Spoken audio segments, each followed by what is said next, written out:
A black CEO, disguised in worn clothes, steps into his own store at dusk. The aisles are quiet, but a faint sob echoes from the back. He finds the janitor, a young black woman, trembling, her eyes red with tears. Something's wrong, terribly wrong. The air feels heavy, charged with a truth he wasn't ready to face. What did she see? What secret in his own company could break her like this? This isn't just a moment. It's a revelation that could unravel everything he built. Will the truth destroy him, or will it change the world? Marcus Tate, a black CEO in his late 40s, had built his retail empire from nothing. Each morning, he'd leave his sleek downtown penthouse, dressed in tailored suits, commanding boardrooms with quiet confidence. But today, he traded his suit for a faded jacket and cap, slipping into one of his stores unnoticed. He wanted to see the truth, how his employees worked, how customers moved. The fluorescent lights buzzed softly, shelves stocked with care. Everything seemed perfect. Yet, as he wandered the aisles, a faint unease stirred. Something was off, hidden in plain sight. He didn't know it yet, but the next few minutes would shatter his world. Marcus moved silently through the store, his worn sneakers scuffing the polished floor. The air felt thick, the hum of the overhead lights now grating. He rounded a corner and froze.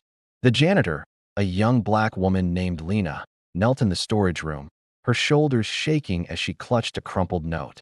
Her eyes, wide with fear, met his. "You're not supposed to be here," she whispered, her voice trembling. Marcus crouched beside her, his heart pounding. The note in her hand was scrawled with venom, racial slurs, threats, a warning to know her place. His blood ran cold. This wasn't just a prank. It was hate, festering in his own store. He scanned the room, the shelves of cleaning supplies casting long shadows. "Who did this?" he asked, his voice low but firm. Lena shook her head, lips tight, as if speaking might break her. Then, a sharp clang echoed from the front of the store. Marcus stood, his pulse racing. Someone was there. He motioned for Lena to stay put and crept toward the sound. Through the aisles, he glimpsed two employees, white men in crisp uniforms, laughing near the registers. Their voices carried a casual cruelty, tossing around words that made Marcus's fists clench. They didn't see him. Not yet. He slipped closer, heart hammering, catching fragments of their conversation. "She'll learn," one said, smirking. "They all do." The other chuckled, tossing a pen at the wall. Marcus's mind reeled. These were his employees, men he'd trusted to uphold his company's values. Were they the ones who left the note? Or was it worse? Part of something bigger, woven into the fabric of his business? His stomach churned with betrayal, but he needed proof. He pulled out his phone, fingers trembling, and hit record. Suddenly, the store's front door chimed. A customer? No, a manager, striding in with purpose. The two employees snapped to attention, their laughter gone. The manager's eyes narrowed, scanning the store. Marcus ducked behind a shelf, his breath shallow. If they spotted him now, his cover was blown. But the manager's gaze lingered on the storage room door, where Lena hid. "Check the back," he barked. The employees hesitated, exchanging glances. Something was wrong, terribly wrong. Why was the manager so tense? What did he know? Marcus's mind raced. He could confront them now, reveal himself, demand answers. But that might bury the truth. Lena's terrified face flashed in his mind, her hands clutching that hateful note. This wasn't just about her. It was about every employee like her, every person who'd ever walked into his stores expecting fairness. The tension coiled tighter in his chest. He had to act, but one wrong move could unravel everything. The employees started toward the storage room, their footsteps heavy. Lena was still there, vulnerable, alone. Time was running out. What was Marcus about to uncover? And would it destroy everything he'd built? Marcus's heart thundered as the employees neared the storage room. Lena's terrified eyes burned in his mind. He gripped his phone, still recording, and slipped closer, his breath shallow. The manager's voice cut through the air, sharp and cold. "She's in there, isn't she? Get her out." The words weren't just an order. They dripped with malice. Marcus's stomach twisted. This wasn't just a note. It was a system, a silent agreement among them, targeting Lena, targeting anyone like her. He stepped forward, his cover be damned, and pushed open the storage room door. Lena gasped, scrambling back, her face a mask of fear. The employees froze, their smirks fading as they saw Marcus. "Who the hell are you?" One barked, but the manager's eyes widened. He knew. Marcus's voice shook with rage. I'm the CEO, and you're done. The air crackled with tension. The manager's face hardened, but his voice betrayed a flicker of panic. You don't understand how things work here. He stepped closer, towering over Marcus, his words laced with venom. People like her, they don't belong. Marcus's blood boiled.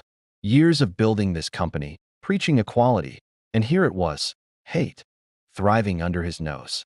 He glanced at Lena, her hands trembling, her dignity stripped by their cruelty. In that moment, he saw every injustice, every slight, every moment he'd been naive enough to think his success could shield him from. He held up his phone, the red recording light steady. The world's about to understand, he said, his voice low, unyielding.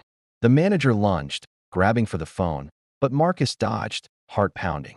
Lena's sob broke the silence, raw and piercing. The employees hesitated, caught in the weight of their own guilt.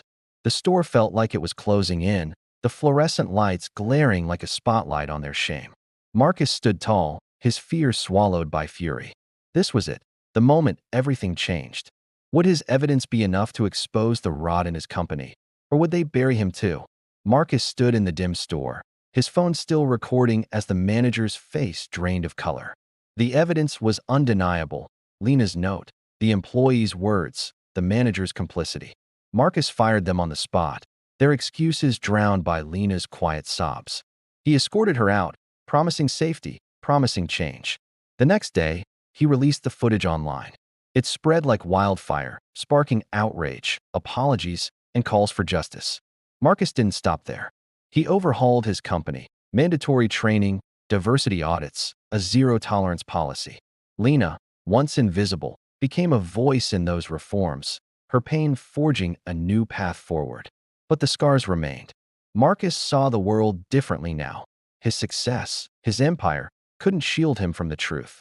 Racism wasn't just in the streets. It thrived in quiet corners, in respectable places, in systems he'd trusted. Lena's trembling hands were a mirror to countless others, their stories buried under indifference. This wasn't just one store, one note, one night. It was a pattern woven into the fabric of everyday life, where power and prejudice silenced the vulnerable. Marcus's video forced millions to look, to feel the weight of that reality. The comments flooded in. Anger, tears, stories of others who'd faced the same. Marcus read them all, his heart heavy but resolute.